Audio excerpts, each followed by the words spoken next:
Hello everybody and welcome back to another video where I go on about one of our travels. This is of the time when we went to Manhattan to see the Statue of Liberty. We woke up at around 7 a.m. and then left for Grand Central Terminal at 9 a.m. We arrived at around 9:45 and got on a series of subways to go to the Battery at Battery Park, which is a port that lies at the southernmost tip of Manhattan. We went there to later get on a ferry to Liberty Island, also known as Bedloes Island. In this video, you'll hear both names used interchangeably. There, we stayed for the next half hour or so. We got on the ferry part of the Statue City cruises to go to Liberty Island. Here are some awesome pictures we took on the way.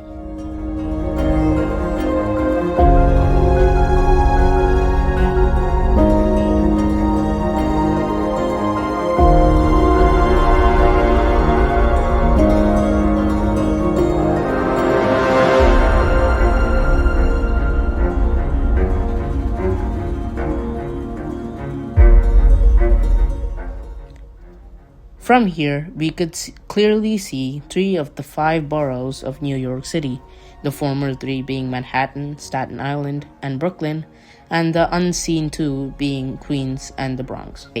Now for a quick history of the Statue of Liberty. It began as an idea composed by the French scholar Edouard de la Boulaye in 1865 to commemorate the USA's centennial and celebrate the shared ideals of liberty and freedom. Sculptor Frédéric Auguste Bartholdi designed the statue, and it was made in France before it was shipped in pieces to the New York harbor. The pedestal was constructed in Bedloes Island by American architect Richard Morris Hunt. After years of fundraising, both in America and France, and construction, it was finally dedicated on October 28, 1886. Standing as the epitome of liberty, democracy, and immigration, and hence America. It represented immigration because it was the first thing that migrants saw before entering Ellis Island, the immigration processing center at the time. It was dedicated 110 years after America's independence. Even today, the statue stands as one of the most recognizable icons representing freedom, hope, and the statue's namesake, liberty, for generations. Okay, now that would be a lot of information to digest.